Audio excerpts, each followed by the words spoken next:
Pessoal, bom dia. Estamos prontos para a nossa última aula, nossa última atividade desse segundo módulo. E nós temos o prazer, mais uma vez, de receber o professor Batista de Lima, professor da UES e da Unifor, e é membro da Academia Cearense de Letras e natural de Lavras da Mangabeira. Lavras tem sido um celeiro de escritores, de artistas, de poetas. E o professor Batista já esteve aqui com a gente há 2 anos atrás, falando sobre saúde mental e literatura. Foi uma aula belíssima e eu lamentei profundamente não ter gravado. E essa lamentação gerou uma ação. Esse ano nós estamos gravando as atividades da jornada do curso, para que não pudéssemos mais perder conteúdos tão importantes, né, brilhantes, que o professor Batista trouxe naquele dia. E eu agradeço antecipadamente a disponibilidade, né? O professor Batista, sempre que a gente convoca, solicita, ele tem comparecido com muita presteza, e eu aguardei, viu, professor Batista, pessoalmente, particularmente, com muita expectativa, essa sua apresentação de hoje, e acredito que todos também. O tema é instigante.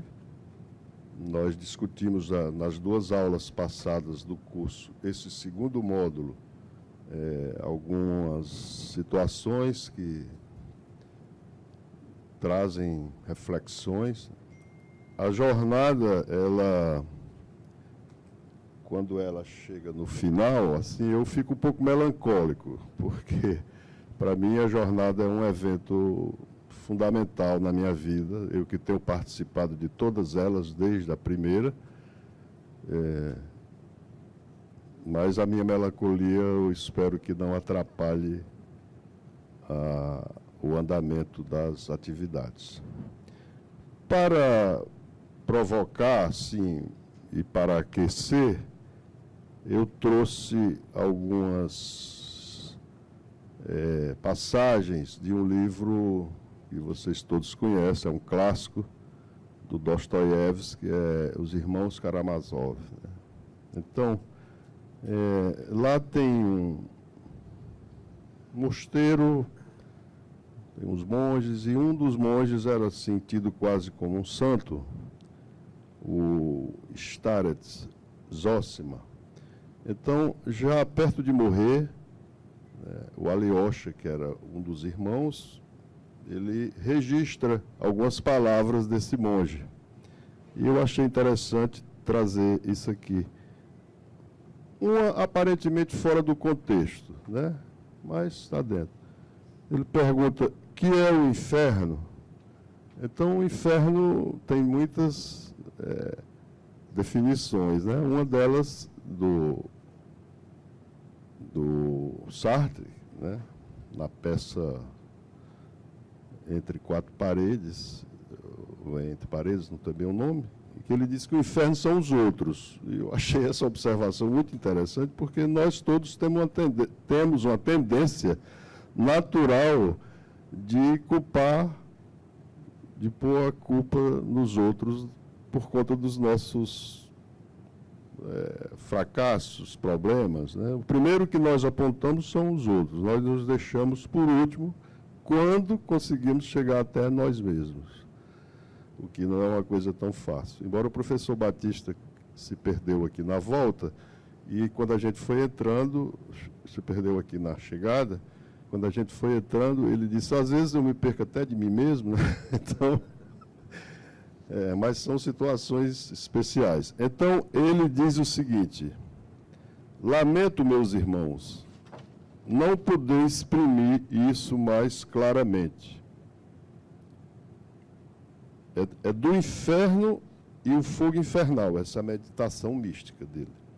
Lamento, meus irmãos, não poder exprimir isso mais claramente. Mas ai daqueles que se destruírem a si próprios nesta terra, ai dos suicidas. Creio que não pode haver ninguém mais desgraçado. Dizem que é pecado rezar por eles, e a igreja aparentemente os repele. Mas, no segredo do meu coração, penso que talvez possamos orar também por eles. O Cristo não nos condenará por termos amado.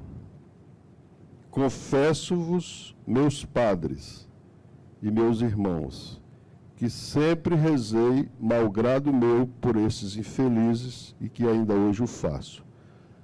Vocês veem o peso da igreja, naquela coisa que o professor Hamilton falou do pudor, da gente ainda falar sobre esse tema, né? Tem esse peso histórico, né?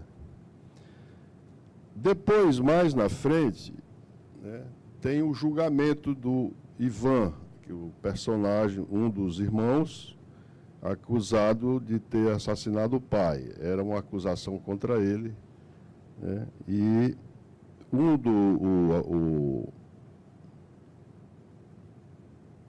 dizer, advogado de acusação, lá no meio da fala dele, fala assim: pensai, senhores, nos suicidas dos nossos jovens. Essa obra é de 1800 é século XIX ainda. Então, vejam essa observação, né? A gente está estarrecido com o aumento das taxas de suicídio em jovens, né? Então, ele está fazendo essa observação ainda em 1800 e pouco. Pensai, senhores, nos suicídios dos nossos jovens. Eles não propõem a interrogação de Hamlet. Não perguntou que existe depois, né? Não se preocupou com isso, como se o problema da vida futura para eles não existissem. Como se o homem fosse enterrado para sempre. E o que é que diz, que interrogação é essa do Hamlet? Já dando um pulo aqui para o Hamlet, já é Shakespeare. No monólogo, no terceiro ato, na cena 1 do terceiro ato, ele diz: quem gostaria de suportar tão duras cargas, gemendo e suando sob o peso de uma vida afanosa, se não fosse o temor de alguma coisa depois da morte, região misteriosa de onde nenhum viajante jamais voltou, confundindo nossa vontade e impelindo-nos a suportar aqueles males que nos afligirem, ao invés de nos atirarmos a outros que desconhecemos. Então, assim, o medo desse futuro impediu, pelo menos assim, é uma das perspectivas, o Hamlet de cometer o suicídio, com todo o sofrimento que ele passou, pelo menos até essa parte aqui da peça. Feito esse preâmbulo, eu vou passar a palavra ao professor Batista e, a partir de agora, ele terá um tempo para nos brindar com a sua palestra. Obrigado. Bom dia, e é um prazer estar aqui pela segunda vez, não é? E, inclusive com dois amigos especiais, não é? O Weimar, não é? E o nosso colega da Unifor, professor Eugênio de Moura Campos, não é? Há muitos anos que a gente trabalha no mesmo curso de psicologia da Unifor, e a doutora Fátima Lemos, que está aqui, que é do Conselho Municipal de Educação e do Sindicato das Escolas Particulares. E esse tema é um tema muito subjetivo e muito difícil, muito arriscado falar de suicídio para psiquiatras. Quer dizer, é um negócio complicado, né? E eu trouxe até aqui um livro que eu mostrei para o Weimar, ele já até pediu, não sei se eu vou dar para ele, que é O Suicídio, do Durkheim. Você tem esse livro? Pensei que era para o sorteio. Não, mas pode ser, não tem problema. Tá, já está resolvido. Ele vai, então, sortear. O Suicídio do Durkheim. Por quê? Por que eu trouxe esse livro? O Suicídio de Emile Durkheim, é da sociologia. Por que eu trouxe, e vou me fixar mais na sociologia? Porque se eu for aqui me fixar na psiquiatria, na clínica, eu vou entrar pelo cano na frente de vocês, né? Compreendeu? Então, eu vou mostrar o suicídio com viés mais da sociologia. Pode sortear com o pessoal. Bom, pessoal, ao final do Ele vai sortear o... painel de encerramento, nós vamos ter um sorteio de alguns livros, Inclusive. esse, professor Batista, Certo. carinhosamente. Certo, tudo bem. Então já está entregue. E além desse, terão outros livros que serão sorteados e mais 2 inscrições para a próxima jornada cearense de escreve. Mas a livros eu darei ao longo. Então, fica claro, né? O livro está para ser sorteado. E essa minha apreciação é um pouco mais em cima da literatura e da sociologia do suicídio, para ver se eu me saio razoavelmente. A questão é o seguinte, eu trabalhando na psicologia, com meus alunos, eu já concluí que o suicídio é uma fala. Vamos partir daí. O suicídio é uma fala, certo? Eu não estou falando a fala como a última comunicação do suicida. Quer dizer, é uma comunicação. Mas antes, o Weimar falou aqui de um livro, e falou do inferno, e eu queria só fazer uma pausa antes e mostrar o seguinte, que quando eu fui seminarista, no seminário dos padres alemães, da Sagrada Família, eu fui ler a Divina Comédia, que é do Dante Alighieri, né?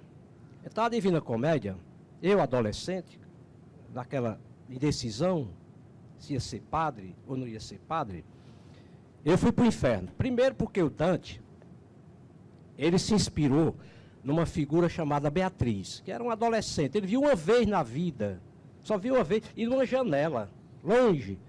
E ele apaixonou-se perdidamente e inspirou-se para escrever a Divina Comédia. Por quê? Porque o Dante tinha quase que um fanatismo pelo poeta Vigílio. O poeta Vigílio, que é um imenso poeta romano. E, de acordo com a religião da época do Dante, Vigílio estava no inferno. Porque Vigílio era um ateu, Vigílio era um homem que adorava os deuses nos tempos romanos, né? E ele disse, olha, esse homem não pode estar no inferno. Vigílio não pode ir para o inferno. Porque esse homem é um gênio, esse homem está salvando muita gente, até de uma depressão, de alguma coisa, por conta da poesia dele. Então eu preciso falar com Nossa Senhora, e aí ele procurou Nossa Senhora, não é? E eu, adolescente, acompanhei. Claro, eu estava lendo, você quando lê, você se envolve na leitura. Eu, Dante e Nossa Senhora, nós fomos falar, né, com o chefe lá do inferno para salvar o Vigílio. Porque Nossa Senhora disse, olha, quem vai para o inferno não tem retorno. Mas vamos negociar, porque esse homem não pode estar no inferno. O Dante botou na cabeça que Vigílio tinha que sair do inferno. Resultado, fomos lá, depois de muita negociação, e depois de muita insônia que eu tive por conta daqueles terrores que tinha dentro do inferno, nós nos encontramos lá, né, com Vigílio e trouxemos Vigílio do inferno. E aí Nossa Senhora disse, olha, Dante, é o seguinte, para ele ir para o paraíso, ele tem que passar pelo purgatório, porque ele cometeu umas bobagemzinhas aí, o Vigílio não é tão puro não. Aí nós fomos para o purgatório. Antes de ir para o paraíso, fomos para o purgatório para purgar os pecados do Vigílio, que eram muitos pecados, né? Era um boêmio, era um cara que tinha tido muitas mulheres, raparigueiro. Aí nós fomos para o purgatório. E eu estive no purgatório, né? E eu achei o purgatório, assim, um pouco parecido com o Nordeste, com o Ceará, com o Piauí. Esse clima, um clima tanto quente, mas suportável, né? E eu suportei o purgatório. Mas o nosso sonho era ir para o paraíso. Todo mundo sonha ir para o paraíso. E depois de um certo tempo, depois que nós trabalhamos, eu trabalhei no engenho de rapadura, me lembro bem, trabalhei na roça, no purgatório, né, amansando burro, mas fiquei purificado, e Virgílio ficou, e Dante e Nossa Senhora nos conduziu para o paraíso. E aí eu cheguei no paraíso, e que maravilha, maravilha o paraíso. Mas aí surgiu um problema. Quando eu cheguei no paraíso, eu adolescente, eu perguntei a Nossa Senhora na minha leitura, digo, e agora, qual é o nosso próximo passo? Aí veio uma resposta, não, aqui já é a plenitude. E eu não gostei da palavra plenitude. Aqui você não adianta mais. Eu digo, quer dizer que aqui é uma aposentadoria? Eu disse, não, é a plenitude. Eu digo, não, a plenitude que eu entendo, eu não vou mais galgar uma coisa melhor? Não. Eu digo, e os meus sonhos? Porque o que alimenta a gente é o sonho. Aí disseram, não, aqui a gente para. Eu digo, olha, pois eu vou fazer o seguinte, me leve para o purgatório. Eu quero voltar para o purgatório, para poder sonhar com o paraíso. Eu não quero o paraíso, eu quero o purgatório. Olha que sair para poder interpretar isso para os padres alemães e outras questões, eu preferi deixar o seminário e... Por quê? Porque, olha, a gente tem que ter sempre um sonho na frente da gente. E quando eu li o paraíso, é como se a plenitude, para mim, fosse a morte do sonho. E a morte do sonho, ela pode levar ao suicídio. Então, o que me salvou foi o purgatório. Eu acho que o purgatório, por isso que é bom ser nós aqui, nordestinos, cearenses, porque a gente tem muitos sonhos e poucas razões para se suicidar. Então, esse foi o primeiro caso. A segunda coisa que eu falei aqui para vocês no começo, que o suicídio é uma fala, primeiro porque nós somos compostos na comunicação de linguagem, língua e fala. São 3 estágios, né? E nós nascemos com a capacidade de nos comunicarmos, com a capacidade de abranger a cultura, os signos da cultura. E essa capacidade chama-se linguagem, certo? Então, essa capacidade, esse motor que nós temos de evoluir e de conseguir os elementos da cultura, isso é a linguagem. E a linguagem hoje está em evidência desde a virada linguística do bispo século, Wittgenstein, Heidegger, outros, Nietzsche. O que acontece? É que tudo está girando hoje em torno da linguagem. Tudo. Aí você volta, por exemplo, a Platão. O que é que o Platão fazia? Platão dizia o seguinte, que nós nascemos com a pré-noção. Nós nascemos já com o pensamento.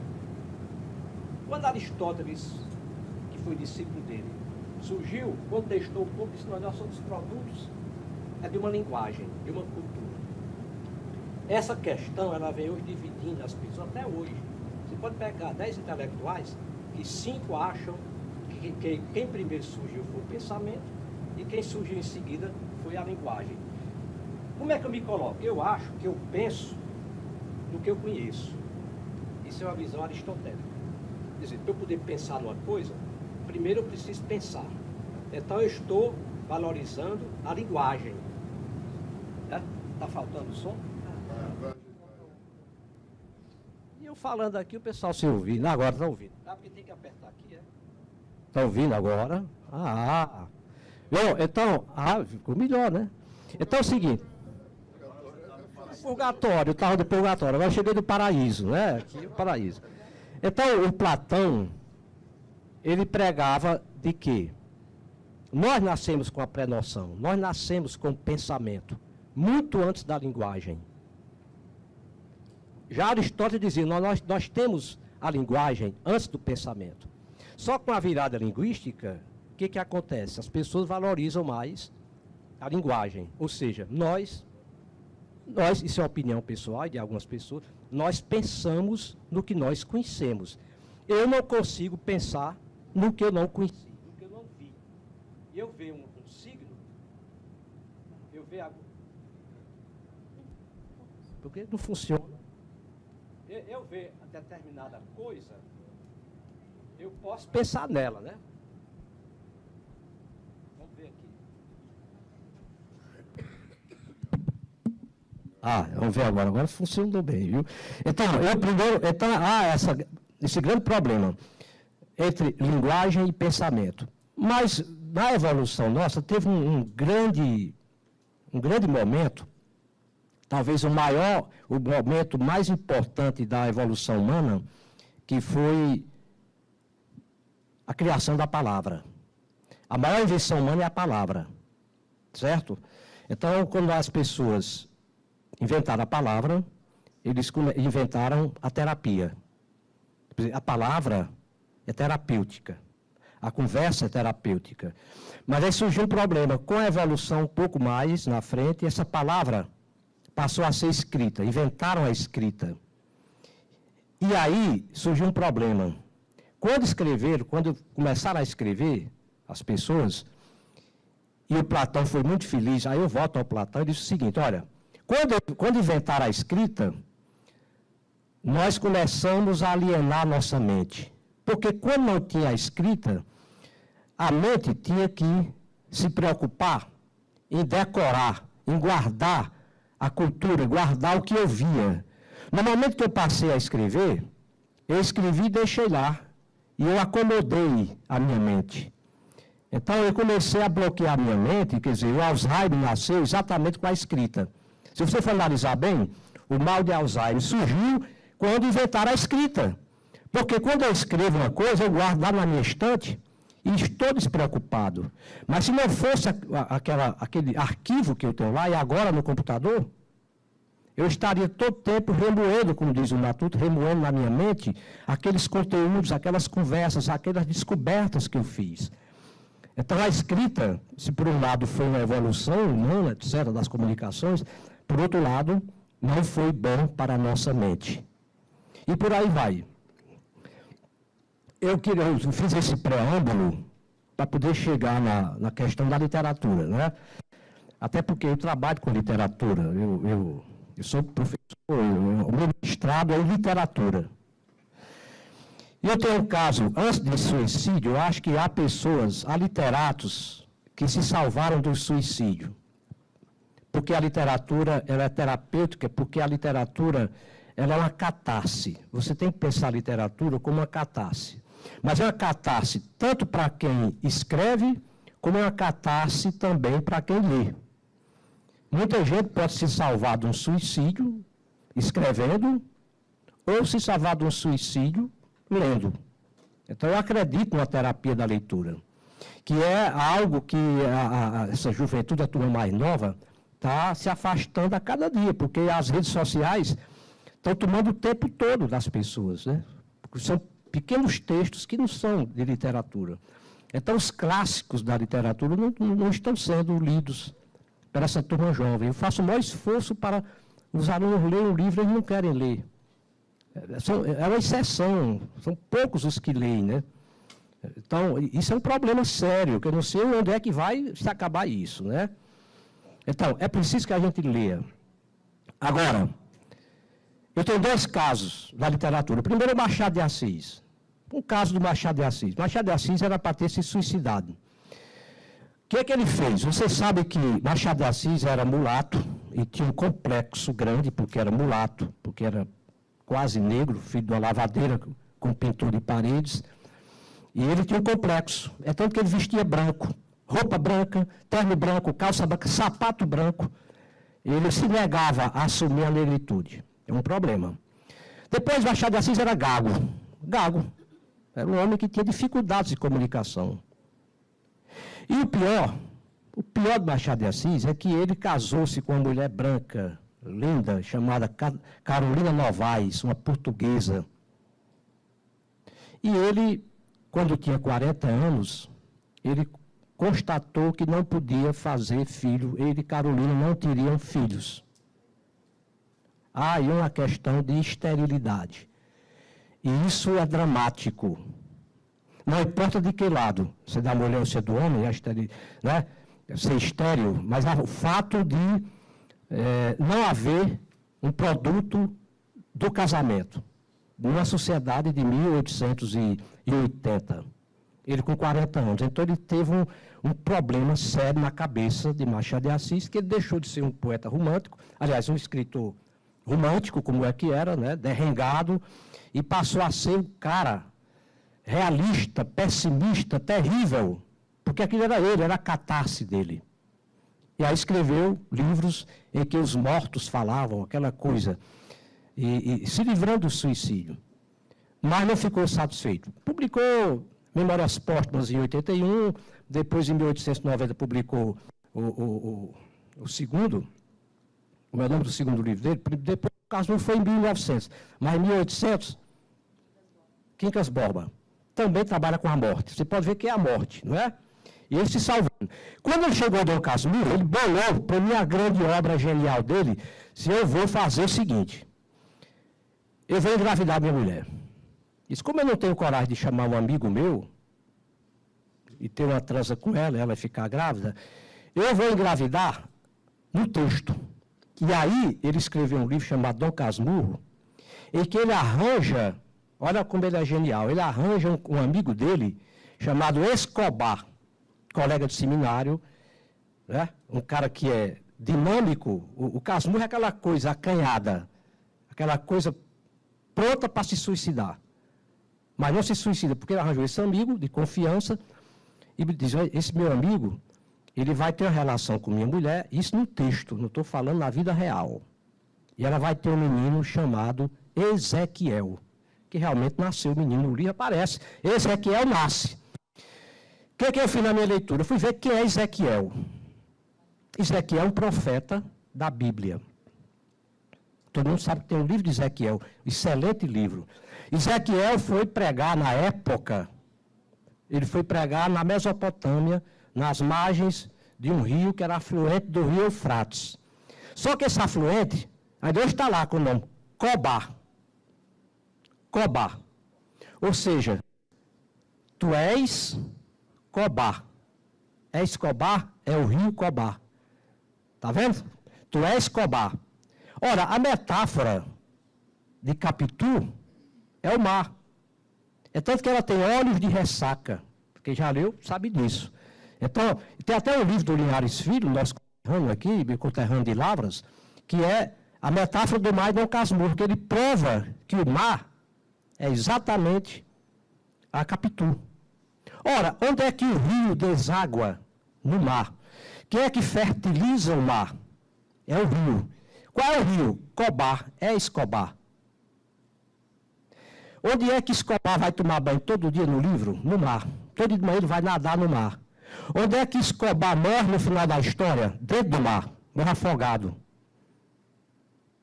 Como é que Escobar... Aí vem a parte erótica. Como é que Escobar é retirado? Ele entrou teso no mar, ele diz isso, todo forte, e quando morreu no mar foi retirado mole de dentro do mar. Só que o mar é Capitu. E Escobar é o rio. Para mim ele foi genial nessa interpretação que eu fiz depois da minha quarta ou quinta leitura.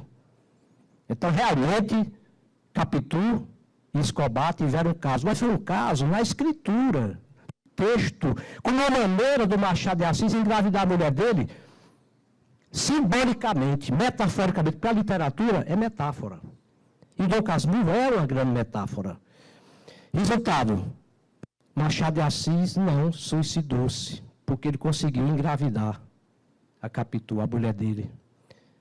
Ele fez uma catarse dentro da literatura. O outro caso da literatura que eu acho interessante citar é o caso do Grande Sertão Veredas, né? Porque primeiro é outro clássico da literatura. São os dois livros que eu acho que todo mundo tem que ler. No Grande Sertão Veredas, que é do Guimarães Rosa, também um detalhe, Guimarães Rosa, como não tem nenhum parente dele aqui, ele tinha algumas tendências não assumidas. Isso foi comprovado, certo? Eu tenho até um caso de um cearense que foi para o Rio de Janeiro na época que ele lançou o grande Sertão, né? E quando chegou lá, na fila dos autógrafos, ele disse, mas esse livro do senhor é genial, doutor. Ele disse, não, vá amanhã lá no apartamento que eu vou lhe discutir, porque aqui está essa fila grande de autógrafo, não dá para discutir aqui. E no dia o rapaz foi, que é um escritor famoso aqui do Ceará. que confessou isso. E quando chegou lá, estava o Guimarães Rosa de roupão, sozinho no apartamento, perfumado.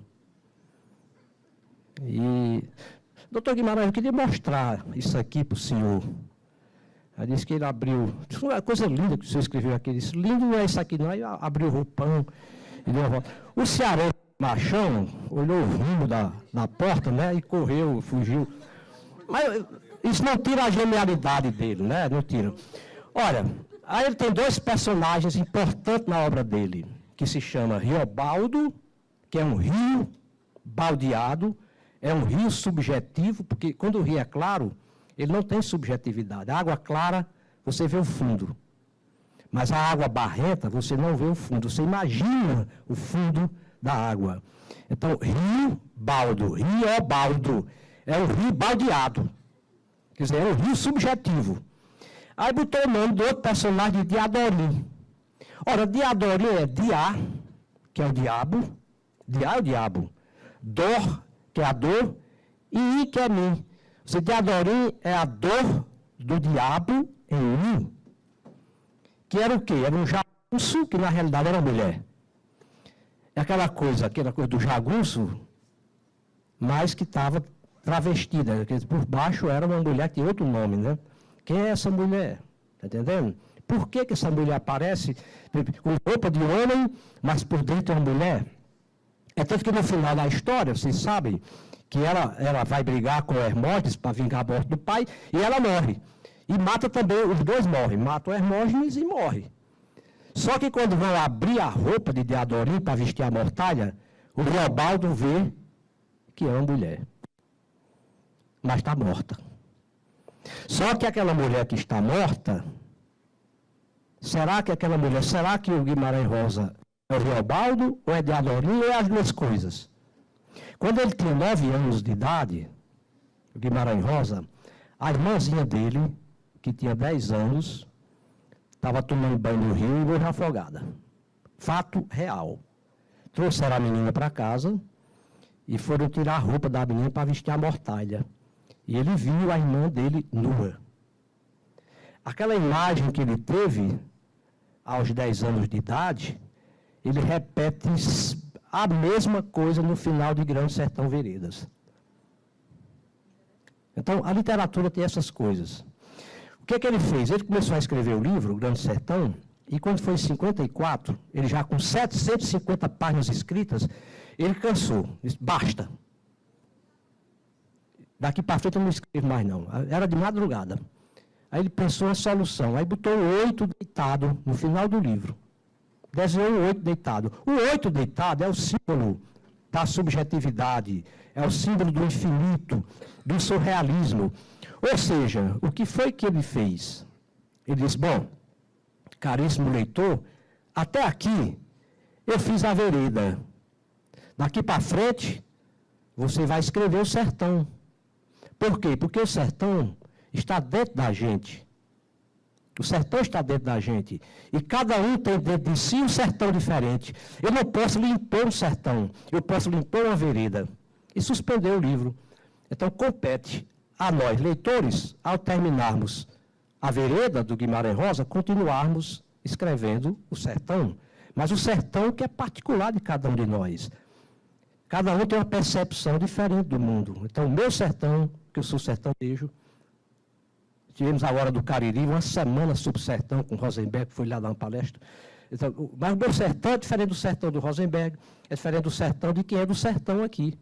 E é isso que ele atinou. E o mais interessante, eu fui pesquisar sobre esse livro e verifiquei que 95% dos personagens, todos têm 8 letras no nome.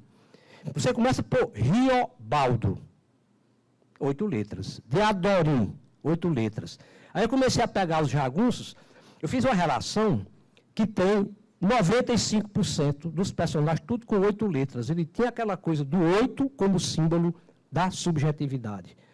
E o que nos salva muitas vezes é a subjetividade. A gente precisa se agarrar com a nossa subjetividade. Tá certo? Eu fui ver, agora voltando, né? Eu já citei esses 2 casos. Eu também aconselho a leitura de um livro chamado Dom Quixote de La Mancha, escrito por Miguel de Cervantes. Miguel de Cervantes estava preso, não sabia se ia ser fuzilado, estava numa neura terrível, e aí criou dois personagens, Dom Quixote, um sonhador, um louco, e Sancho Panza, um homem racional. Então, quando você for ler Dom Quixote, não são dois personagens, é um personagem. Dom Quixote é um personagem. Dom Quixote e Sancho Panza são uma única pessoa. Por quê? Um representa a nossa subjetividade, o nosso sonho, a nossa loucura, e o outro representa a nossa racionalidade. O Sancho Panza é um tremendo do racionalista que nós temos. Isso aqui é racionalidade. Todo mundo sentado e eu aqui na frente, as minhas aulas, meu trabalho, o trabalho da gente, totalmente racional.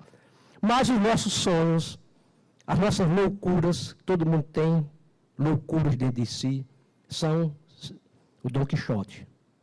E aí você tem que pensar o livro dessa maneira. Então é outro livro. Então ele na prisão ia ser condenado na Argélia para ser morto. O que acontece? Ele salvou-se porque começou a escrever. Escreveu uma grande obra e fez uma catarse. Então eu ainda acredito que a literatura seja uma catarse. Eu quero passar aqui, então vamos ver o que é que o Durkheim diz. Vamos ver se eu acerto aqui, que o rapaz botou. A primeira coisa que eu coloquei, segundo Durkheim, há 3 tipos de suicídio, né? Há o suicídio egoísta, há o suicídio altruísta e o anônimo. Não é anônimo, não. Por que ele botou anônimo? Olha no livro aí, que eu acho que é outro nome, a moça escreveu diferente. Anômico, já botou anônimo. É porque a digitadora botou. Repete. Anômico, tá vendo? De anomia. Exatamente. Então o egoísta já está dizendo, né? Aquela é uma causa pessoal.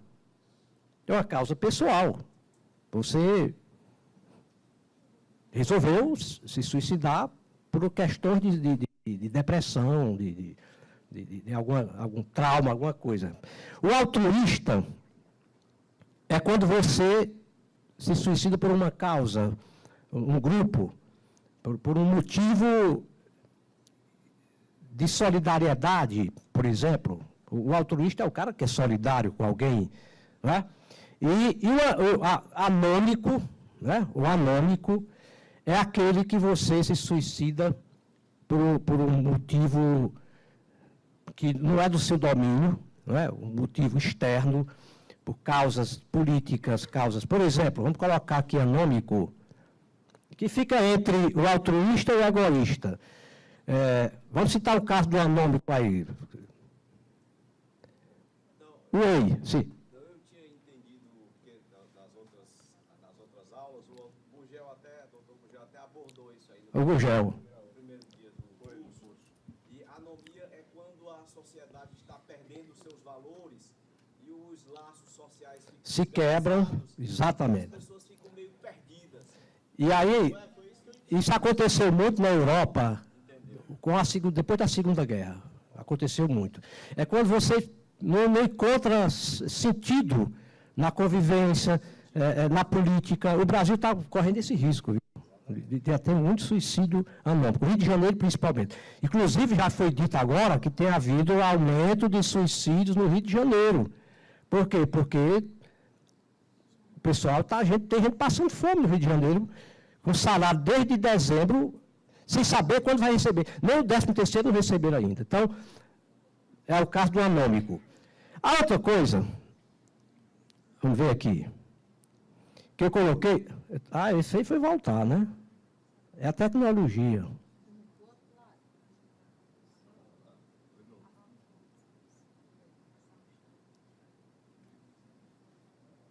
Cadê o rapaz que muda, né?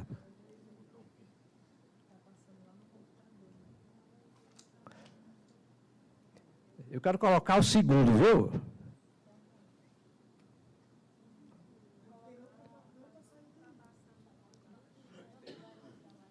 Bom, eu tenho aqui escrito, né? Eu tive o cuidado de trazer também impresso, né? Porque nessas horas você tem que ter cuidado. Enquanto ela... o número 2. Você vai passando aí, viu? Pronto. Olha, Fica melhor, não é, rapaz? Se fosse o Ariano Suassuna que tivesse aqui, já tinha dito um bocado de piada com relação a isso, viu? Ainda bem que eu sou mais tranquilo. Olha, o suicídio em 2014 no mundo, segundo a Organização Mundial da Saúde. Isso aí eu tirei, né, de uma pesquisa que foi apresentada agora, recentemente, na ANPOX, que é do pessoal da Sociologia. Então, foram 804 mil casos, né, em 2014, só no ano de 2014, no mundo. Agora, isso aí é falho, porque há muitos casos de suicídio que não são registrados. Isso aí é falho. Isso aí foi os que foram oficializados. Apenas de um tempo para cá é que estão obrigando as pessoas a registrarem o suicídio. Mas não era registrado, não. Depois, 11,4 por cada 100 mil habitantes. No Brasil, 4,5 por 100 mil habitantes no Brasil em 2014. Quer dizer, não é confiável. E na Finlândia, por que eu coloquei a Finlândia? Porque a Finlândia agora está a Finlândia como um modelo de educação no mundo, né? Um modelo de progresso. Pois foi onde houve mais suicídio. 23,4 por cada 100 mil habitantes. Eu botei em primeiro lugar no mundo, em 2014, em termos de suicídio, foi a Finlândia. E aí você não entende. Paradoxo grande. Né? É um paraíso. Está aí, você me deu a solução, né? O paraíso, né? Se trouxesse esse pessoal para o Nordeste, rapaz, para o Brasil, não havia esse índice aí. Eu gostei da sua colocação. Não é verdade? É o paraíso, é isso aí. Vamos em frente ao número 3, viu? Número 3, então. O suicídio no Brasil. Eu vim verificar, o estado brasileiro onde tem menos suicídio é o Maranhão. Pesquisa feita da ANPOX apresentada. Primeiro lugar, o Maranhão é o que tem menos suicídio. Segundo lugar, na Bahia. Terceiro lugar, Rio de Janeiro. Quarto, Pernambuco. Eu estou colocando o Rio de Janeiro aí de 2015, viu? Esse ano deve ter aumentado. Observação. A região com mais suicídio no Brasil é o Vale do Itajaí, Santa Catarina, que é um local rico e de gente branca. É o paraíso. O paraíso do Brasil é do Vale do Itajaí. Agora, por que é o Maranhão, Bahia, Rio de Janeiro e Pernambuco? Porque é onde tem mais pardos e mais afrodescendentes. Quem menos se suicidou no Brasil são negros. Quem mais se suicidou no Brasil são os brancos e ricos. Está aí. Vale do Itajaí. Eu estou voltando ao paraíso, viu, moça? Está aí, o paraíso. O paraíso não é a solução. Você tem uma aguinha aqui? Viu? O paraíso não é a solução. E o Ceará está intermediário, viu? Meio tempo, porque o Ceará, na realidade, o Ceará não teve, assim, na sua formação social, não teve a participação muito de negro, não. O Ceará era apenas um entreposto de venda de negros aqui na praia. Um negrozinho trazido, né, da África. E eles eram colocados aqui na praia. E aqui na praia de Iracema, né, onde tem a ponte metálica ali, eles eram vendidos ali. Mas quando libertaram os escravos em redenção, só libertaram 316 escravos, porque tinha pouco escravo. O Ceará não teve muito escravo. Agora, tinha a questão da peça ruim, né? Porque quando eles chegavam nos navios, tinha escravo que chegava doente, muito doente, às vezes com uma pereba, às vezes com uma doença forte, desdentado. Eles abandonavam lá na praia para ele morrer na praia. Era chamado de peças ruins. E então você tem um cabra que não presta, rapaz, tem uma peça muito ruim. Isso é da origem do escravo. O escravo era peça. Olha, eu quero comprar 10 peças a você. Essas 10 peças aqui. Aí pegou o nome, peça ruim. Né? E outra coisa, vocês imaginam que esses caras chegavam aqui, havia muito suicídio na época, e depois da libertação, houve uma virada, o afrodescendente deixou de se suicidar. Os suicídios negros eram enormes antes da libertação. Então, era uma coisa tão promíscua que muitos morriam na viagem, no porão dos navios, era jogado no mar o corpo. E os navios, me contam que os navios chegaram a um ponto que o navio chegava tão poluído aqui, depois de um mês dentro do mar, com esses negros tratados como porcos, que o negro, quando era para chegar na praia, ele jogava na água do mar. E o negro tinha que sair nadando na água, alguns morriam afogados, para poder se lavar. E houve casos, vários casos, de navios ficaram tão contaminados, tão sujos, tão fedorentos, que eles queimavam o navio. Queimaram vários navios, os donos do navio, porque o navio não prestava mais. E aí surgiu aquela palavra, rapaz, tu está hoje com a nhaca de macaco esfaqueado. Por quê? Porque muitos deles vinham da terra da nhaca, que fica lá em Moçambique. Eu tive agora com o Miyakoto, lá na Unifor, conversei muito com ele. Ele disse, não, nhaca, os escravos que vieram para o Nordeste, a maioria veio de nhaca.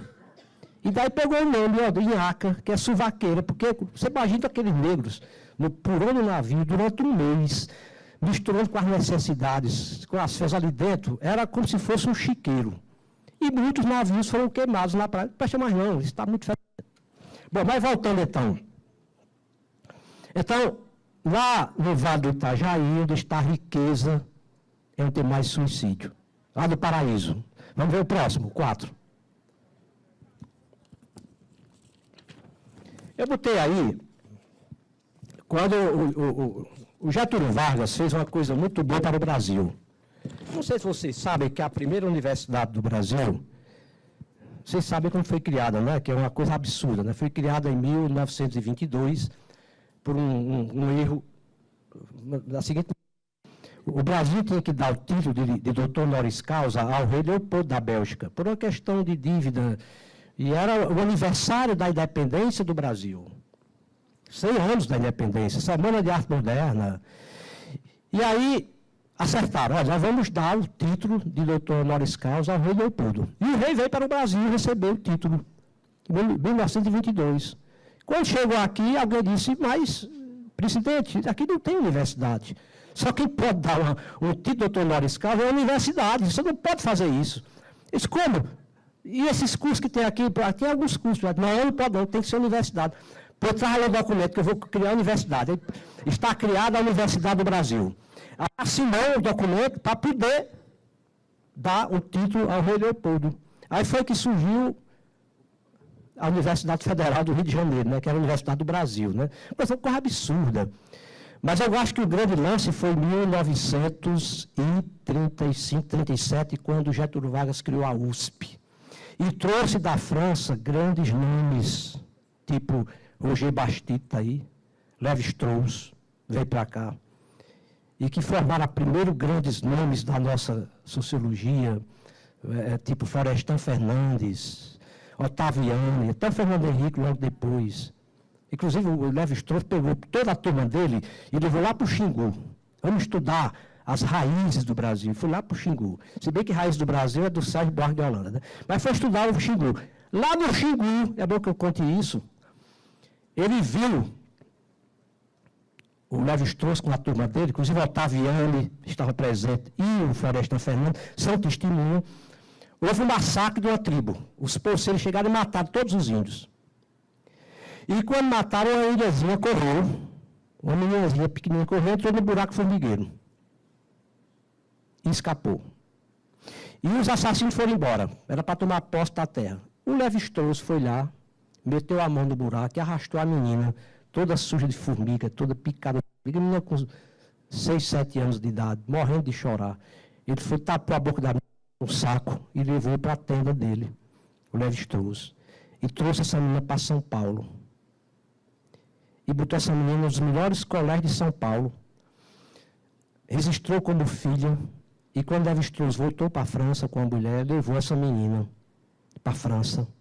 Hoje essa garota é pós-doutora em antropologia e é a sucessora de Lévi-Strauss, que morreu há pouco tempo, com 102 anos, é a sucessora dele na Sorbonne, uma grande professora, arrancada de um buraco de formigueiro, para poder provar para a gente de que a inteligência não depende de cor, nem de situação financeira. A minha está lá hoje, né? É um exemplo de professora de antropologia. Então, o Roger Bastide, que também veio na época, fez essa pesquisa. O Roger Bastide fez uma pesquisa e verificou o seguinte, que Em 1880, que ainda não tinha havido a libertação dos escravos, vocês estão vendo aí, que 1880, está aqui, a minha canetinha serve, viu? Deixa eu botar, ver se funciona. Funciona. 1880, 0,63 de branco, pouca gente, mas olha, negro, 2,41 negros por cada 10 mil habitantes se suicidava, porque era a escravidão. Aí veio aqui, ó, em 85 já diminuiu, porque já tem a lei do ventre livre, já tem outras leis de proteção negro. Em 95 já tinha havido a libertação dos escravos, olha como baixou. Olha, em 1940, que foi o último ano que Roger Bastide estava aqui no Brasil ainda, que ele colocou, tá vendo? 1% dos brancos, 0,33% dos negros. Quase ninguém negro estava se suicidando. Isso em 1940. E hoje esse índice deve ser até menor. Então, é um caso também para você estudar quais são as razões disso acontecer. Tá certo? Vamos a 5. É uma pesquisa que eu achei interessante do Roger Bastide. Escritores brasileiros que se suicidaram. Eu acho isso importante a gente saber quem são. Primeiro, Pedro Nava. Pedro Nava, eu vou deixar a canetinha de lado, porque dá muito trabalho. O Pedro Nava, ele, o grande memorialista, escreveu coisas bonitas. O pai dele, inclusive, foi da padaria espiritual aqui no Ceará. E o Pedro Nava também tinha o lado dele, não é? Era bi. E arranjou um cidadão, um garoto, que estava saindo com ele, e o garoto fotografou muitas situações das relações dos dois e ameaçou ao Pedro Nava a colocar isso nas revistas, divulgar.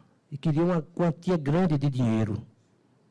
E o Pedro Nava desceu do apartamento, no Rio de Janeiro, e sentou-se no banco, pegou o revólver e atirou no ouvido, por conta exatamente dessa chantagem de que ele foi vítima, né, por uma questão de sexualidade.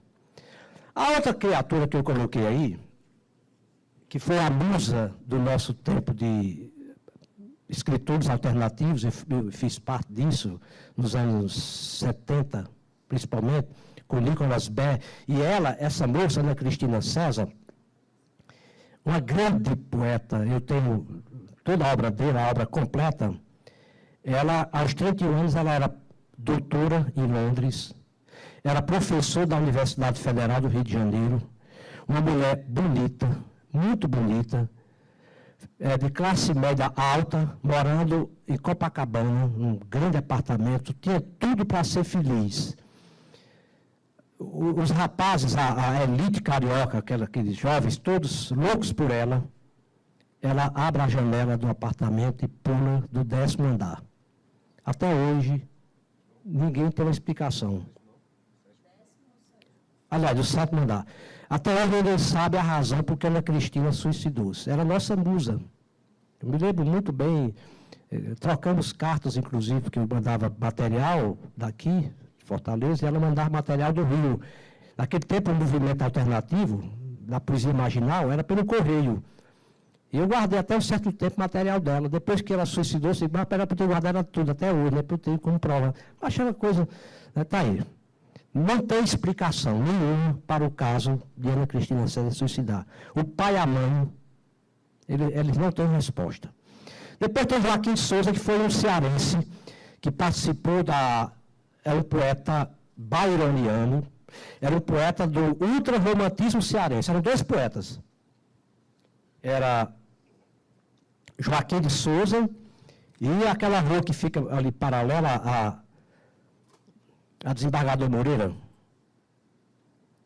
Entre Desembargador Moreira e o Center 1, como é daquela rua? Barbosa de Freitas. Então, olha, Joaquim de Souza e Barbosa de Freitas são dois poetas que simbolizam o ultrarromantismo cearense. E eles pregavam exatamente o suicídio. É tanto que esse Joaquim de Souza era chamado de Byron Canalha.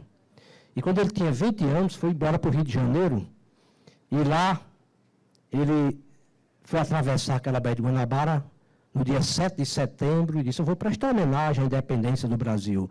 Aí subiu no mastro mais alto e pulou na Baía de Guanabara, pulou no mar e até hoje o corpo não foi encontrado. Foi a homenagem que ele prestou. Morreu por afogamento, né?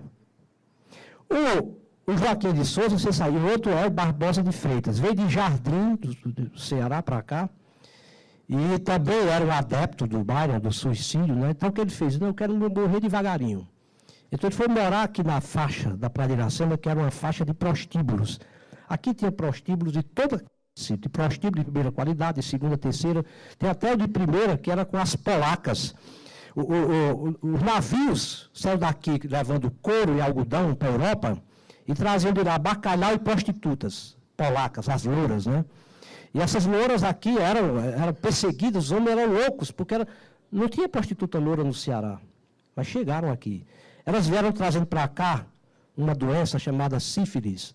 Até o pessoal do sul do país diz que a sífilis entrou do Brasil pelo Ceará.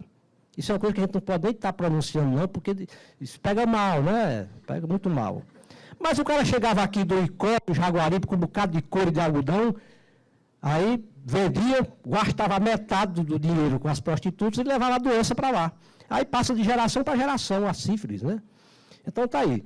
Aí o Barbosa de Freitas chegou aqui e disse, não, eu quero morrer devagarinho. E foi morar nos prostíbulos, transando com as piores prostitutas, as doentes. E pegou todo tipo de doença. Ele pegou gonorreia, blenorragia, cavalo de crista, mula sem cabeça, cancro, viu? Chato, piolho, lã de pichilinga, tudo. Ele, com 22 anos, estava morrendo na Santa Casa. Com 20 anos, ele foi internado. E começou a desmanchar o corpo dele. Eu me lembrei muito daquela história do Tolstói, né? A morte de Ivan Ilitch. Alguém deve ter lido, que é terrível, né? Terrível aquele livro, né? Eu me lembro que há uma semelhança, né? A morte de Ivan Ilitch. Porque ele começou a se desmanchar as carnes dele na Santa Casa de Misericórdia. E os médicos se afastaram, porque apodreceu. Ficou uma ala da Santa Casa, foi recuada, e tinha apenas uma freirinha que botava uma máscara e ia atender com ele. Ele morrendo, se desmanchando tudo. E os amigos, as prostitutas, ninguém foi falar com ele, ninguém foi atrás dele, só essa freirinha. Aí ele fez um grande poema, que era para eu ter trazido, né? Aos meus 22 anos. Foi a última coisa que ele fez, entregou para a freirinha, e esse poema, eu tenho lá em casa, não trouxe, o poema longo, né? Aos meus 22 anos, ele fala que está ouvindo o sino, já cantando, tocando para o sepultamento dele, que os amigos abandonaram, a coisa mais triste. Mas foi uma espécie de suicídio. Ele provocou tudo aquilo, né? O Raul Pompeia, eu tenho uma raiva do Olavo Bilac, porque Raul Pompeia suicidou-se por causa do Olavo Bilac. Porque eram de partidos diferentes, questão política, e Olavo Bilac acusou Raul Pompeia de homossexual. Raul Pompeia, porque era um solteirão convicto, né? Raul Pompeia é homossexual. E espalhou no Rio de Janeiro. Raul Pompeia concentrou-se dentro de casa, entrou em depressão e matou-se. Só por conta disso.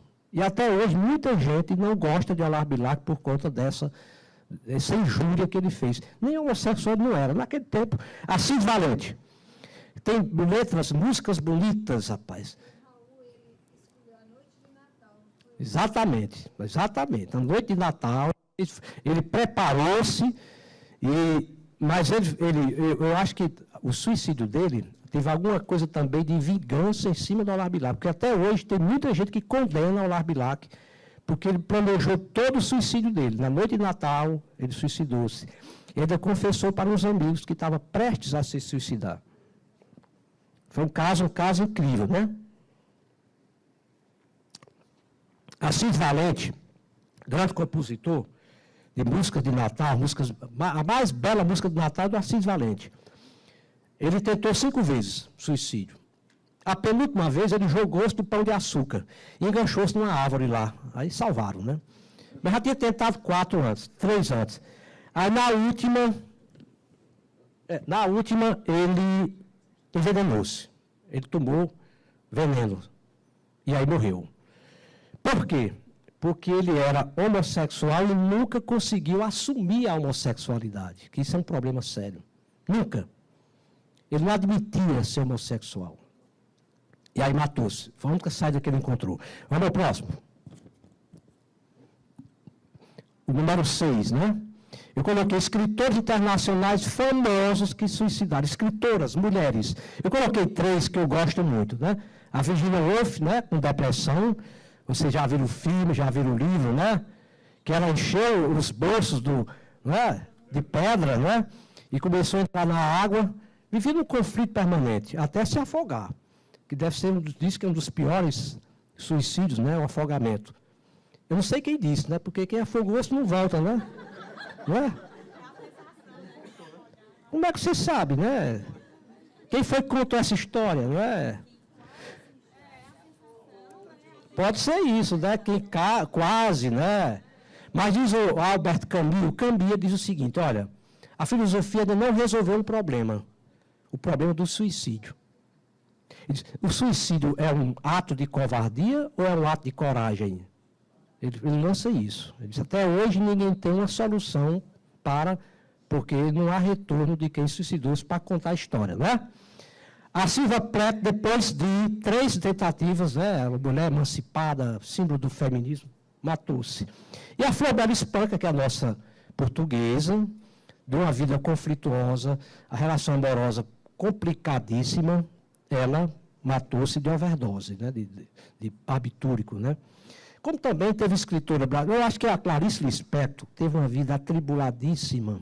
Ela não matou-se porque ela fez uma catarse com a literatura dela. Por isso que eu acho importante a literatura. Por exemplo, a Cecília Meirelles teve uma vida trágica. O marido matou-se, o filho matou, sei o quê. Essa mulher escapou escrevendo sobre a felicidade. A arte de ser feliz da Cecília Meirelles. Tinha tudo para se matar. Então, há casos em que a literatura, a arte, tem resolvido, né? Eu fui chamar para cá aquela escritora paulista, né? A gente tem que trazer para a Unifor, e ela não veio, que está na moda agora. Ela tem um filho que é esquizofrênico, e tem outro, parece que tem um problema também de droga, e ela não pode sair de casa.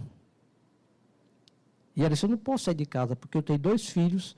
Disse, eu já era para ter me matado, mas a função da minha vida é segurar essa barra aqui. E parece que isso é terapêutico também, cuidar do outro, o cuidado com o outro, né? É terapêutico, né? Vamos ao próximo. Eu coloquei escritores internacionais famosos. Vocês veem como a literatura é muito machista, né? Tem mais escritor homem do que mulher, né? Olha o tanto aí. Ernest Hemingway. Álcool e tiro. Botou o cano da espingarda na boca e com o dedo do pé ele acionou o gatilho. Uma espingarda que estourou a cabeça dele. Agora, por quê? Não só foi álcool e tiro. O literato, o criador, ele chega a um ponto em que a criatividade dele não é a mesma de quando era jovem. E olha que isso é interessante. Muitos se mataram, não, foi álcool, foi tiro. Não. Eu tive, por exemplo, o caso do Sidney Sheldon, que não matou-se, né? Mas por quê? Sidney Sheldon escreveu um livro grandioso, chamado O Outro Lado da Meia-Noite, como é que é? O Outro Lado da Meia-Noite, né? É um clássico. E aí a indústria cultural, que é perversa, a indústria cultural, ficou em cima, querendo um livro por semestre. Ele encontrou uma solução muito simples no final. Criou uma equipe e botou a equipe para escrever para ele os livros, de leitores dele. Só fazia assinar os livros. Vocês não querem livro? Você pode ver que perdeu a qualidade no final. Se não fosse isso, ele tinha se matado. Hemingway era perseguido pelas editoras, querendo um livro novo dele. E ele metia a cara no álcool, e cadê a criatividade? Bloqueou. Você chega na idade da gente, você já começa a sentir os bloqueios de criatividade. A criatividade tem seu tempo. A indústria cultural não permite que você tenha seu tempo. Esse aqui é o problema. Tá aí, matou-se. Camilo Castelo Branco. Quando pegou a sífilis, talvez tenha vindo do Ceará, não sei. Bom, ficou cego, porque uma das causas da sífilis é a cegueira, né? Um estágio evoluído da sífilis é a cegueira. E ele não aguentou ficar com sífilis e cego. E matou-se. Mishima fez um protesto japonês conhecido, né? Grande escritor. Ele praticou o suicídio, aquele suicídio ritualístico, não é? Exatamente com o harakiri, né? Com a espada, não é? Ele se veste todo, ele tem todo um ritual. Ele fez todo o ritual, o Mishima, e matou-se. E Cesare Pavese, né, morreu em 1950, de 42 anos de idade, com barbitúricos, questões políticas e emocionais. Vamos ver, tem outros também. Vai em frente. Próximo.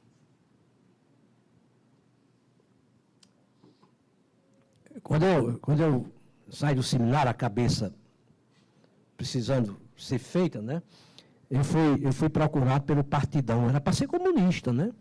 Era. No Liceu do Ceará apareceu uma moça bonita, que era para namorar comigo. É muita coisa para mim, né? Depois descobri que a função dela era fazer minha cabeça para eu ser comunista. Aí ela... Hein? Aliciar, era aliciana, uma coisa assim, uma miss. Mas eu, batutão, desconfiado, né? Digo, olha... Aí ela me deu esse livro, tinha que ler. Ela leu o quê? O Tacão de Ferro. O livro do Jack London. É um livro que faz a cabeça. Ela lê A Mãe, do Gorky, não é?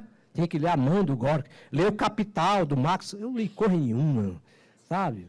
Eu li os comentários para discutir. Mas não deu certo, não, eu ser comunista, né? Tá aí. Mas eu tive que ler o Tacão de Ferro. Aquela coisa. Matou-se com morfina, americano. Porcelã, autoafogamento no Sena, em plena Paris, não é? Ele entrou no Sena e afogou-se. O grande poeta, que eu adoro esse poeta, chamado Mayakovsky, esse é imenso, não é? Ele, perseguido, né, pelo regime lá na Rússia, foi perseguido, que ele simplesmente só encontrou uma saída. Deu um tiro no ouvido e morreu. O grande Mayakovsky, o poeta. Primo Levi, jogou-se do terceiro andar em 1987, também questões políticas. Antero de Quental, ele, quando era um grande poeta português, Antero de Quental, grande poeta, imenso poeta, envelheceu e, como eu falei, ele entrou em depressão por conta de que a criatividade dele para a poesia, que a poesia é uma catástrofe, mas tem que ter criatividade, é uma questão mais de linguagem hoje. O Antero de Quental foi para a terra dele, saiu de Lisboa, foi lá para a cidadezinha onde ele nasceu, foi para a praça pública e suicidou-se com 2 tiros. Eu não sei como é que se suicida com 2 tiros, né? Porque com um já é suficiente, né? Ele deu 2 tiros para poder morrer. Porque geralmente com um já mata, né? Mas ele deu 2 tiros. Pode ter sido, errou o primeiro, né? O local, né? E no segundo ele matou-se, né? Com a depressão que ele tinha, depressivo. Sócrates, você sabe que Sócrates tomou veneno, né? Cicuta, né? Que era Sócrates era o professor, né? O mestre de Platão. E Platão de Aristóteles, né? E Aristóteles foi professor de Alexandre o Grande, né? E Júlio César tinha um ódio a isso. Júlio César, 200 anos depois, tinha uma inveja tremenda de Alexandre o Grande. Porque, se vocês leram Foucault, História da Sexualidade, 1, 2 e 3, a número 2, ele trata da questão da sexualidade na Grécia clássica. Então, todo homem, ele tinha a vida produtiva dele dos 18 aos 25 anos. Então, dos 14 aos 18, ele era efebo. E o efebo, ele ia transar com o homem depois dos 25 anos, que se não tivesse se suicidado ou morrido na guerra, tinha que ter um garoto para transmitir para ele a força. E então, era o discípulo. O que acontece? O Alexandre era discípulo do Aristóteles. Então, transava com Aristóteles. E Júlio César, como também era bi, e ele levou esse costume para a Grécia, ou para Roma, Júlio César dizia no salão, em todo canto, olha, atenção, chegou Júlio César, que morreu aos 54 anos, né? Dizia, olha, eu sou o marido de todas as mulheres e sou a mulher de todos os maridos. Estava resolvido, né? Quer dizer, era bissexual. Ele tinha a Pompeia, não era de noite, e Alcibiades durante o dia. E outros homens, eram... Né? Então, Sócrates é o começo de tudo. Sócrates não dava soluções. A filosofia do Sócrates era baseada em perguntas. Você fazia perguntar. E bota pergunta. Toda a filosofia socrática, ela nos leva a procurar respostas, porque ele faz da pergunta.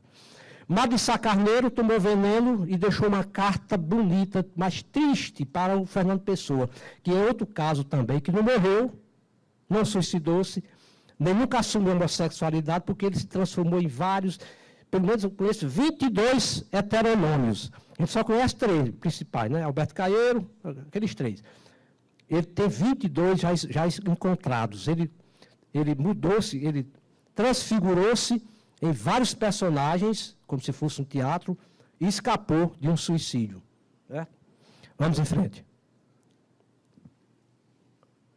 Ainda tem aí Horácio de Quiroga, morreu de depressão. Gerard de Nerval, ficou louco, né? Louco.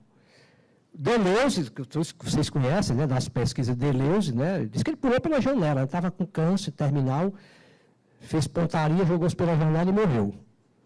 Fassbinder, o grande diretor romano, ou germano, né, alemão, morreu de overdose. Um grande diretor de cinema, né, e escritor também.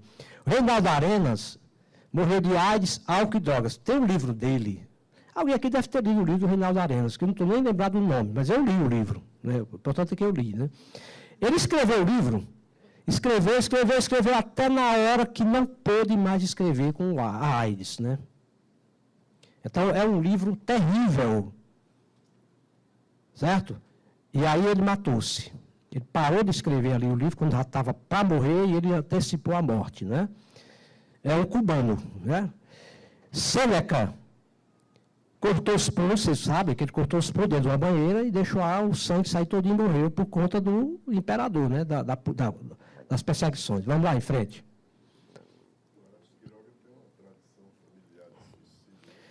Porque tem um caso de suicídio, você lembrou uma coisa interessante, o suicídio às vezes é hereditário. Eu vi agora o caso do Getúlio Vargas, né? Getúlio Vargas matou-se, o filho dele matou-se e agora o neto dele matou-se há uns 2 meses, né? Quer dizer, as 3 gerações. E aqui em Fortaleza, eu vi até conversando com a professora Fátima, que tem um conterrâneo nosso, que tem um caso na família, já tem bem uns 4 que se mataram, não é? Não vou citar aqui o nome, mas tem também aqui uma família, aqui em Fortaleza, tem até algumas pessoas, né, que são da área, mas que essa família se suicida muito, né? É uma coisa meio familiar, não é? Então, existe isso, né? Bom, Cleópatra, olha, Cleópatra foi um caso interessante. Essa mulher, eu achei interessante que ela tinha 500 jumentas, não é? Que dava leite, né? 500 jumentas, que ia na beira do Nilo, né? O pessoal de Tangente tirava o leite das jumentas, botava numa banheira, ela tomava todo dia 6 horas de banho no leite da jumenta para ficar com a pele macia. Isso é até importante, porque alguma mulher que queira ter a pele macia, é só tomar banho com leite de jumenta, né? Então, E aí, quando chegou lá o Júlio César para invadir o Egito, né? Ela conquistou Júlio César e salvou o Egito. Quando foi Marco Antônio, a mesma coisa. Com o exército romano, ela conquistou. Aí foi quem? A derrota dela, Otávio Augusto, que era feíssimo, parecia um sapo. Certo? Ela disse, isso é fácil. Ela se ofereceu para ele e disse, não quero não. Ela jogou-se numa bandeja toda de ouro, toda nua. Os escravos levaram para os pés dele, ele disse, eu sou casado, pai de família, tenho uma mulher que eu gosto muito. Eu não quero. A pessoa de fidelidade, ela pegou a serpente, né? E pegou a serpente e botou, e auto-picou-se, né? Não sei se existe o termo, auto-picou-se com a serpente, né? Morreu. Antígona é um caso interessante, né? Eu não sei o tempo, né? Eu posso falar um pouquinho mais, né? Pode, mas uns minutos depois eu não. A Antígona. Não, vamos voltar para a Antígona. A Antígona era filha de Jocasta com Édipo. Porque quando Édipo matou o pai, casou-se com a mãe, com Jocasta, né, teve filhos, né? E um dos filhos foi Antígona, porque o Sófocles criou a história do Édipo, mas criou a história de Antígona. Então ele já nasceu, porque Jocasta suicidou-se, tá aí, ó, Jocasta, né, quando soube que tinha transado com o filho, tinha tido filhos com o filho, né? Matou-se. Mas o caso de Antígona é interessante, porque Antígona tinha 2 filhos, né? E os 2 filhos foram para a guerra, um ao lado do rei e outro contra o rei, e os 2 morreram. E o rei simplesmente fez as exéquias belíssimas para o filho que lutou por ele. E pegou o outro filho que lutou contra ele, filho da Antígona, e espetou lá numa estaca para os abutres comerem, né? E ela foi lá e disse: Senhor rei, habeas corpus, significa me dê o corpo, né, do meu filho para eu enterrar. Ele disse: não dou não. Ele vai morrer lá, o urubu comendo. E ela revoltou-se. Só que o rei não sabia que o filho do rei era um amante de Antígona. Era amante de Antígona. Aí o filho foi interceder. Papai, entrega esse corpo para essa senhora. Não, eles não entregam não. Aí o filho, sim, aí Antígona, depois de tentar muito, fez um pacto vingativo com o filho do rei, e os 2 se mataram na caverna. Ou seja, foi um suicídio de vingança. Quer dizer, o filho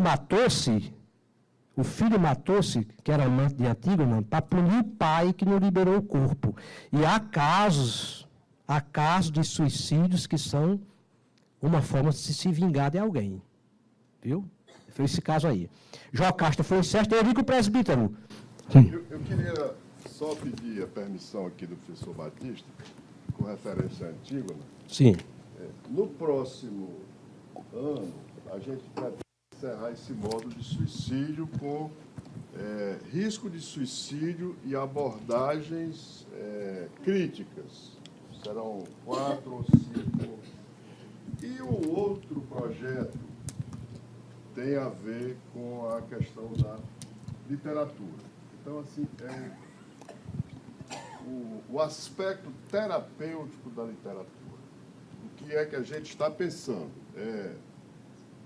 Esse livro, Antígona, eu já tinha escolhido como um livro para que Tragédia, né? a gente pudesse fazer, né, não sei se vai dar certo, uma mini peça aqui, que é uma peça, né? Aqui, e depois, na segunda aula, a gente convidar, inclusive o professor Batista, que vocês estão vendo aí, que vai merecer, com certeza, esse convite, e um psicanalista, para fazer a interpretação, e no terceiro dia, cada uma das pessoas iria falar sobre o que aquela peça provocou na pessoa, o sentimento, a emoção, a coisa, olhando esse papel terapêutico da literatura, tá certo? Então, eu só aproveitando aí antes, inclusive, fazendo um convite antecipado. Weimar, aproveitando. a gente mostrar a questão do complexo de Édipo, que é do filho com a mãe. Porque eu tive uma discussão com alguns alunos no meio da psicologia, porque eles chamam também o amor da filha pelo pai de complexo de Eletra. Não é complexo de Édipo. Existe a tragédia de Eletra, que é a filha que mata a mãe porque quer ficar com o pai. Então, o complexo de Édipo é do filho com a mãe. Não é da mãe com o pai. Da mãe com o pai é o complexo de Eletra. Tem a tragédia de Eletra, tá certo? É bom ver isso aí para a gente discutir depois. Bom, eu digo que o presbítero matou-se porque é a história do Alexandre Herculano, né? Alexandre Herculano escreveu uma história em que o Eurico ia se casar com a Ermengarda. E aí, quando inventaram a história que a Ermengarda era freira, não podia mais casar, ele foi ser padre. Quando ele foi ser o cavaleiro negro para combater os mouros, que chegaram, que ele encontrou-se com a Ermengarda partiu para o abraço com ele, porque a Ermengarda não era freira. E ele pulou para trás, porque era padre, tinha feito um voto de castidade. Eles foram traídos. Então, o que ele fez? Montou no cavalo negro dele, né? E jogou-se contra os mouros sozinho, contra o exército mouro, lutou até morrer, que deixa de ser um suicídio, né? Aquela coisa da moral do Alexandre Herculano. Vamos em frente. Se tem mais gente aí. Sim. Romeu e Julieta agora são os personagens, né? Romeu e Julieta é uma tragédia tão bem feita pelo Shakespeare que acontece em Verona. Nunca mais o sol saiu em Verona. Verona não tem sol, não. Alguém aqui conhece Verona, na Itália? É uma cidade sombria, de luto ainda, por Romeu e Julieta. Lá tem uma fundação Romeu e Julieta, com vários funcionários, só recebendo cartas do mundo inteiro para Romeu e para Julieta, e eles respondendo as cartas. Já tem milhões e milhões de documentos lá que o povo manda. E é uma ficção. Não existiu Romeu e Julieta. Você vê o poder da literatura, né? O Werther, na Ana Karenina, questão de amorosa, né? Quer dizer, aí o Tolstói, ele tem aquela coisa. É o grande romance, para mim, o grande romance de Tolstói é Ana Karenina. Muito maior do que Guerra e Paz. Para mim é o grande romance dele. De amor. Aquela mulher que é traída por um cara sacana. Agora, tudo tem militar pelo meio, viu? Me desculpe, mas toda obra do. Não é? O Tolstói é louco por militar. Guerra e Paz, tudo é. Então, no final, ela vai e se mata, se joga debaixo do trem. Madame Bovary, depois de. Sim, o caso do Werther. O Werther é uma grande obra, né? Um grande personagem do Goethe, né?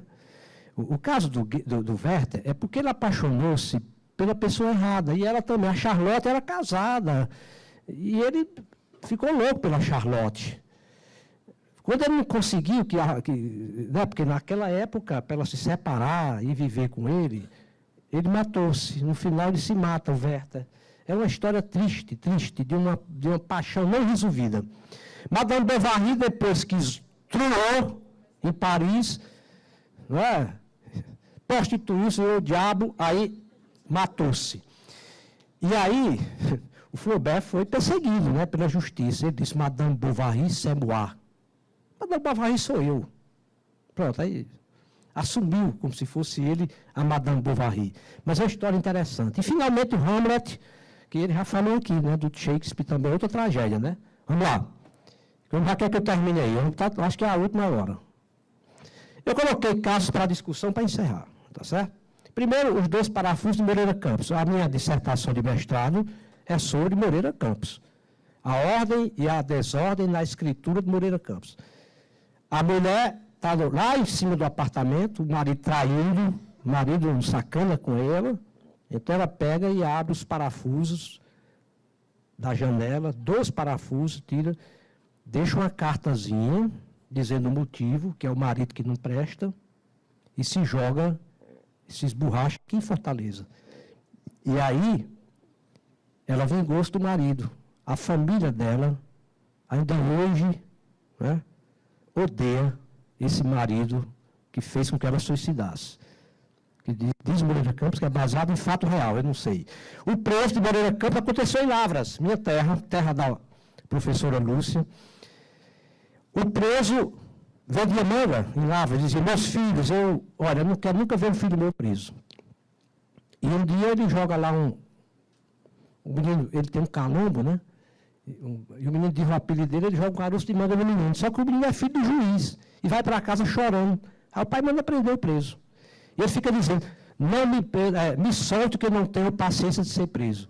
Me solte que eu não tenho paciência de ser preso. Isso diz todo o conto. Bota na cadeia de Lavras. Ele fica lá na cadeia.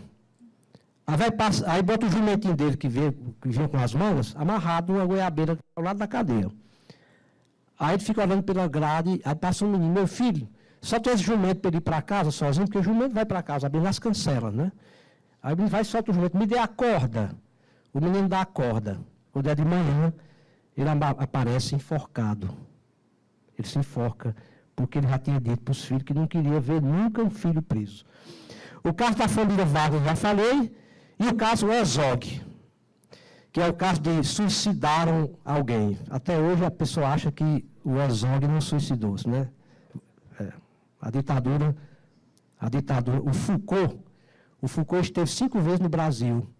E uma das vezes que o Foucault esteve no Brasil, ele assistiu à missa de 7º dia para o Herzog.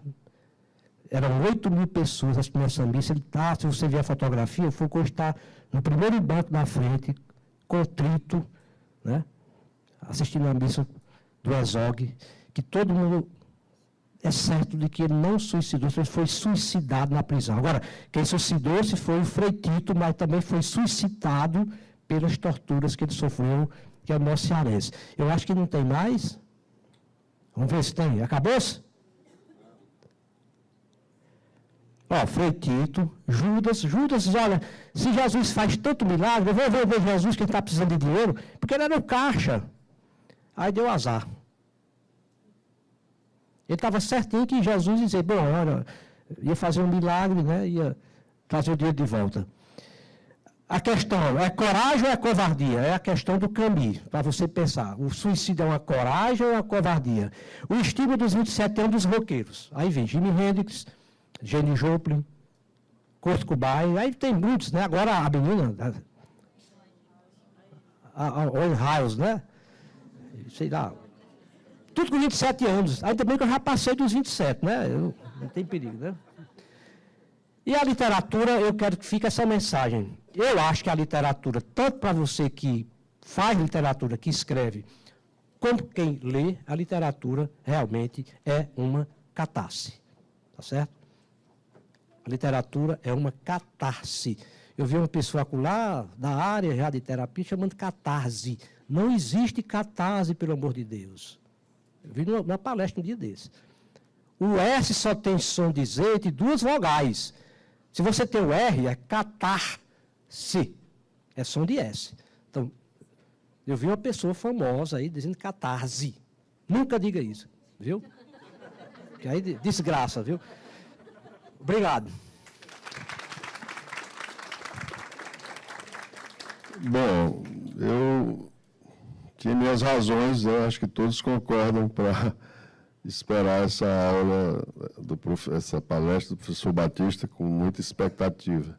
E antes que eu esqueça, já que ele falou de literatura, como tem vários livros falando de literatura e terapia, os aspectos terapêuticos. Um deles, recente, é esse aqui, que eu até daria assim como uma dica para que vocês pudessem, aqueles que realmente, todos nós saímos um pouco tocados daqui, até quem não gostava de literatura, mas acho que todos aqui gostam. A literatura como remédio é o título do livro e o subtítulo, Os Clássicos e a Saúde da Alma. O autor é Dante Gallian, a editora Martin Claret. É recente. E eu vou abrir, nós temos um tempo ainda, vamos abrir aqui para as observações. Queria registrar aqui a presença do presidente do Conselho Regional de Medicina, o doutor Ivan Borafé, que estava viajando e chegou a tempo, né, Ivan, de brilhantar aqui com sua presença. Alguém gostaria de fazer alguma pergunta, ou comentário, observação? Eu estava conversando com a Júlia um pouco antes dessa aula, e se alguém não se colocasse, eu iria pedir para ela relatar uma história que ela me contou ali fora sobre os aspectos culturais, uma situação do Japão, não é, Júlia, que você falou há pouco tempo? Eu gostaria que você... A Júlia é enfermeira, trabalhou muito tempo no Hospital Mental de Messejana. Ainda trabalha. Meu professor, uma paciente japonesa que reside há algum tempo aqui no Brasil e ela hoje reside na área do Aquiraz. E ela é paciente do CAPS. Então, conversando com ela, ela assim interrogou e fez uma diferença do Japão com o Brasil. Porque aqui a gente tinha um trabalho assim, de prevenir o suicídio, de preservar muito a vida do outro. E que lá no Japão, onde ela morou, tinha um local onde as pessoas suicidavam e não existia nenhuma intervenção. Inclusive, tem até o filme Floresta do Suicídio, que lá as pessoas caminham, deixam cartas, deixam boné, deixam bolsa, deixam alguns relatos, né? E hoje a gente vê, se você observar pela internet, você observa os escritores caminhando para lá e fazendo e encontrando pessoas na caminhada para o suicídio. Quer dizer, assim, é uma coisa muito triste, é uma coisa que aqui o trabalho da gente é bem diferente. Por exemplo, lá ela até assim alertou assim, disse assim, Um lava-jato desse, ninguém vê ninguém suicidando, né? Quem está suicidando são os trabalhadores, são as pessoas que estão sofrendo a consequência, né? Mas os autores não estão, eu não conheci nenhum que suicidou-se. Observação. Você quer comentar alguma coisa? Só para dizer que é a questão cultural do Oriente, a morte no Oriente, não é só do Japão, é da China, é da Índia, é daqueles países do Oriente, né? É diferente da morte para nós aqui. Eles têm uma introspecção que nós não temos, né? Eles cultivam a subjetividade que nós não cultivamos. Nós nadamos, eles mergulham. Há diferença entre nadar e mergulhar. Nós vivemos dentro de uma realidade que é superficial. Eles não, eles introspectam tudo. Então, o suicídio para eles é um ritual, como o bichinho fez. Agora, essa Revolução Brasileira, quer dizer, um movimento desse tamanho, até hoje não houve nenhum cadáver. Não tem cadáver. Então, o Brasil é assim. Independência, não houve cadáver. A proclamação da República, não houve cadáver. Não vai morrer ninguém, não, viu? Alguém mais gostaria de fazer algum comentário? Ou alguma pergunta?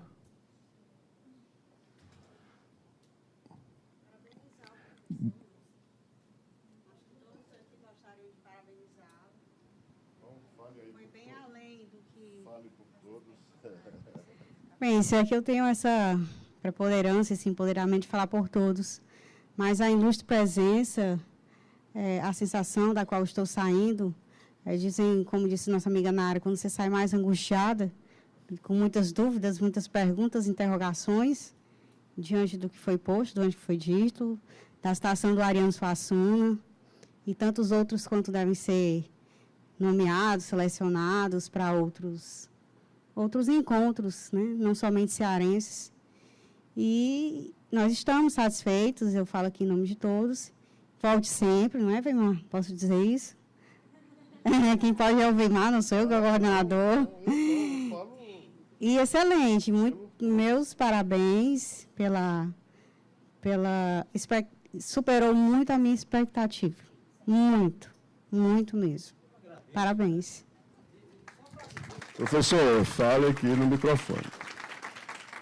Eu agradeço a vocês. Eu digo que uma coisa que eu não disse, mas que a grande literatura, ela trabalha com fantasmas. Ela trabalha com a morte. Para mim, a grande literatura universal é da Rússia, porque não tem mais cadáver. A nossa literatura talvez não seja tão grande no Brasil, porque nós não tivemos grandes tragédias.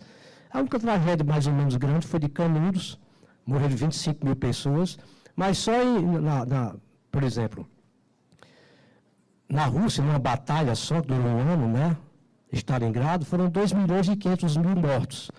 Então, a Rússia é uma literatura forte porque tem morte. Uma narrativa sem morte, ela não funciona.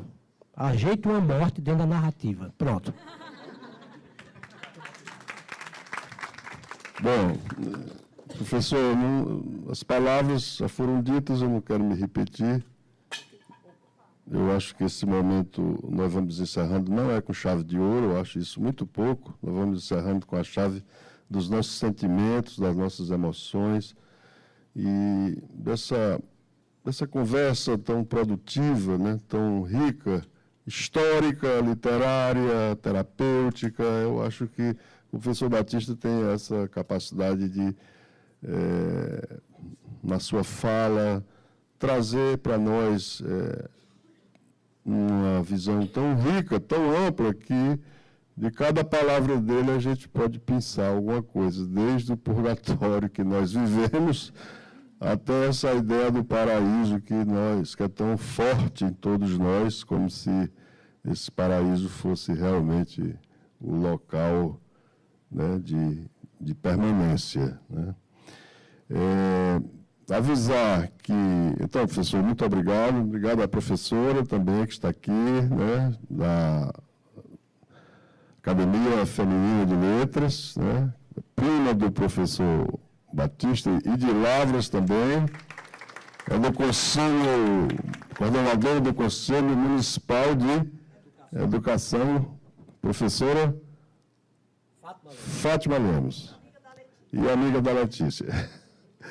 Muitíssimo obrigado a todos. Nós vamos ter o painel de encerramento, gostaria da presença de todos. Vamos ter o sorteio dos livros, vamos ter o sorteio de 2 inscrições e vocês já estão intimados, né, convocados, intimados e assim, para o nosso terceiro módulo de suicídio, que vai ser um módulo assim, bem mais da prática, da intervenção, os aspectos terapêuticos, se bem que tudo foi terapêutico. Muito obrigado, foi muito bom estar aqui com vocês esses dias, né? Muito legal. Recebi também esse calor de vocês. Muitíssimo obrigado. Valeu.